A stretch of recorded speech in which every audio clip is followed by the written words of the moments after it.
What's happening, everybody? Today we're going over a wish list for Minecraft 1.20, the next update to the game. This will hopefully be announced at Minecraft Live 2022, which is taking place on October 15th at noon Eastern US time. For those of you guys who don't know, that is about 1 month from the release of this video. So, let's talk about what we can expect and what we actually hope for in this next update.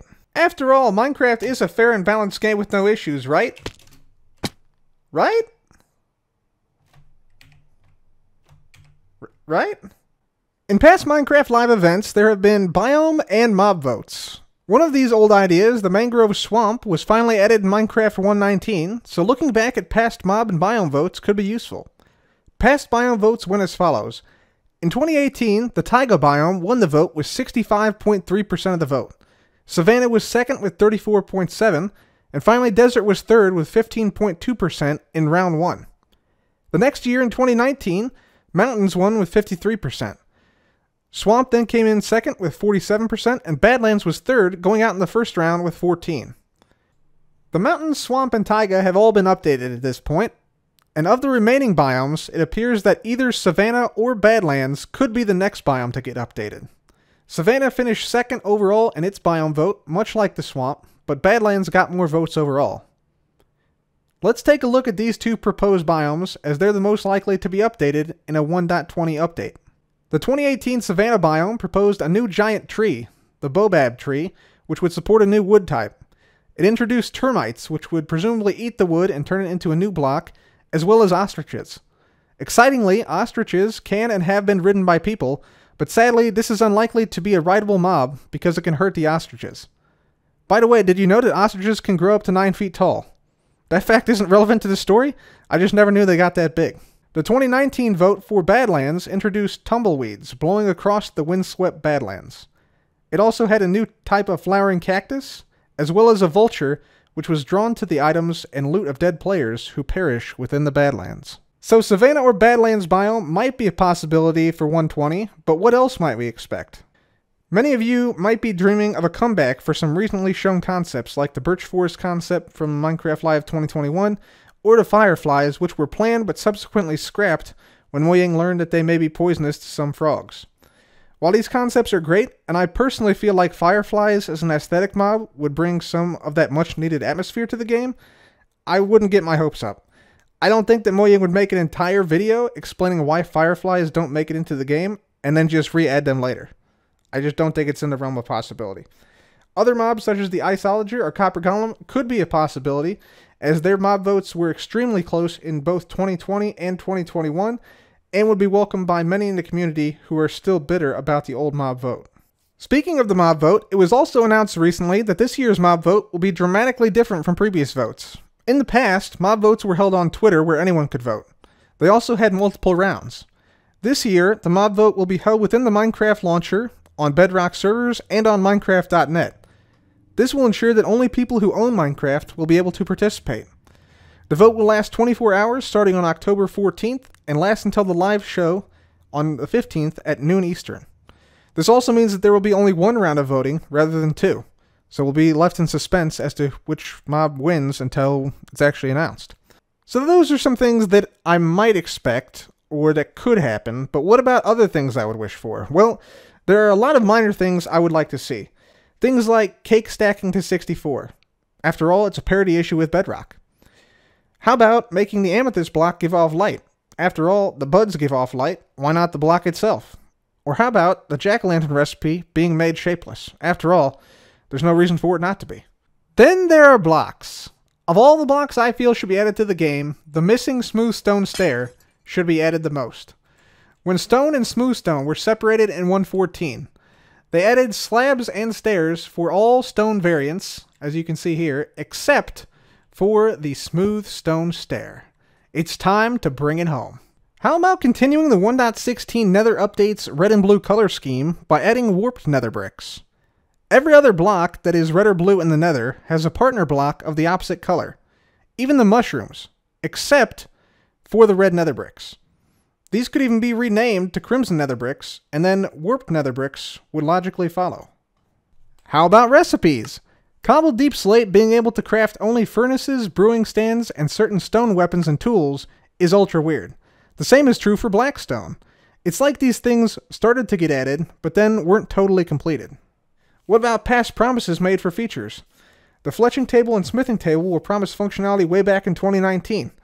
3.5 years on, still no fletching table functionality. I think I speak for most players when I say, WTF, mate. And what about the combat snapshots? I feel many people liked a lot of the features there. There was new enchantments like cleaving, potions stacked to 16, as well as snowballs stacking to 64 and giving entities knockback. It would still be nice to see some of these features at some point. What about if we go way back to 1.8? The Elder Guardian dropping Wet Sponge. That was supposed to be a placeholder item. After all, why would a giant spiked fish, which has one of the more unique aspects in the game in giving players status effects in the form of mining fatigue, which can't respawn, drop an item that is not rare and is more commonly found within the structure it spawns in than from the Elder Guardian itself? It makes no sense, but it has been forgotten by people who didn't play Minecraft when it was added, so they forgot it was a placeholder item in the first place. So, what is the overarching theme tying all of these things together? Polishing. Perhaps now more so than ever, my hope for Minecraft is that 1.20 is the quality of life update. All of the minor nitpicks and gripes that players have could be addressed in one update. But not only that, they could breathe life back into the game by updating old items that haven't been updated in years. This means that things such as waterlogging blocks, only working on certain blocks but not others, could be fixed. Anvils, doors, fence gates, enchanting tables all still can't be waterlogged, but this would be the chance to fix it. How about azalea trees having 2 distinct leaf types but still having the oak wood texture for the logs? Could have azalea wood. Could have new azalea wood types. What about expanding the inventory? The April Fool's snapshot this year took away the entire inventory and reduced it to a single block. Certainly Mojang wouldn't make a snapshot mocking a problem that players have been complaining about en masse recently, and then not update the inventory in some way in 1.20. I'll have much more to say on this soon, and I've already talked briefly about this in my Minecraft Opportunities series, but let's keep this video and my sanity in check here, okay? Moving on. How about the Elytra? The ultimate endgame item, the pinnacle of Minecraft, having a gray blob texture with no opportunity to decorate it unless you have a cape. What about adding some patterns to it? What's that? I can hear people in the comments now. But Cub, just get a resource pack and da-da-da-da-da-da. That is not the issue here. It is the ultimate item, and it is a textureless blob. It needs an in-game way to add something that makes it look not terrible. I don't feel this is that big of an ask here. Wouldn't it be cool if we could look forward to a new Elytra texture that we could add in-game to the Elytra that came with every update? Here's what I would do if I controlled Minecraft. I'd add a new texture to the Elytra for every major update since the Elytra was introduced, and every update going forward. So for example, the 1.9 end update where the Elytra was introduced, I would have the dragon head combined with the Elytra in, let's say, a block that is meant to upgrade things, like, I don't know, the smithing table perhaps, and that could give you dragon wings on your Elytra. 1.10 Frostburn update, magma block plus Elytra, it gives you magma textured wings. 1.11 Exploration update, Totem of Undying and wings, gives you totem-like wings. World of Color update 1.12, rainbow texture with any dye. 1.13 update Aquatic Phantom Membrane texture, which is currently used to repair the Elytra only. Just have that become the texture of the Elytra if you combine it in a smithing table with a Elytra. That'd be great. That would make Phantoms a little bit less terrible. What about the Village and Pillage update? How about an Emerald? Emerald wings. Buzzy Bees update, honeycomb plus Elytra gives you a honeycomb pattern for your wings. Nether update, gold block gives you golden wings. Caves and Cliffs part 1, lightning rod gives you the lightning bolt pattern on the Elytra. Caves and Cliffs part 2, goat horn with the goat styled wings. Wild update, how about an alley textured wing by using an amethyst shard plus Elytra. And then the same for 1.20, 1.21, 1.22, and so on. The point is, it would be an insanely cool thing to see a new update-themed Elytra texture added every major update. This would be an amazing way to commemorate past updates as well. Or perhaps, just add any one of these at any point, as literally any texture would be an improvement over the existing Elytra texture. What about the GUI for advancements being way too small?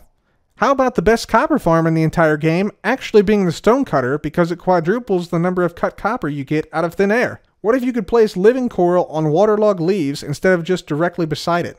What about allowing dead coral to be placed on the underside of blocks? How about wool dyeing being different from terracotta and concrete dyeing? What about villager trading being totally game-breaking and encouraging torture of villagers by allowing zombie curing to stack?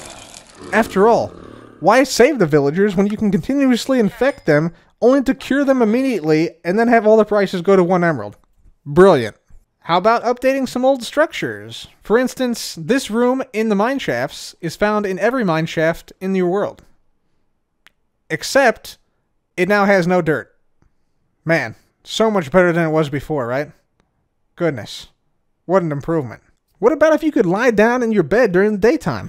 After all, who decided that gatekeeping the damn bed was a good idea? Is it too much to ask that I'm allowed to occasionally lie down and rest in the bed during the day? I just want to lie down and take a moment. I'm not asking for time to pass. I'm not asking for anything other than the ability to just lie there, relax, and just chill for a moment. Heaven forbid we can lie down with the sun visible. Maybe that's just too much to ask for. But wait, there's more. Let's say we have ourselves a white bed, and we wanted to change this into a red bed. No problem, we put the white bed in there with the red dye. Boom, red bed. Easy, right? But let's say now we wanted to change the sheets, changing this red bed into an orange bed. Well, we put the red bed into the crafting table with the orange dye, and nothing happens. So, why this does not change to an orange bed, I do not know. The most recent updates, Caves and Cliffs and the Wild update, were some of the biggest and best updates in Minecraft history. However, some things can get overlooked or slip through from update to update, and those things are beginning to accumulate. That's why I hope that Minecraft 120 is the quality of life update. It can add new things, but I hope it also pays attention to the smaller features. Doing this would enhance and improve the game while creating a better, more creative experience for all Minecrafters. I'm looking forward to seeing what is in store for Minecraft's future on October 15th. And who knows, perhaps a few of these ideas will become an important part of the Minecraft universe.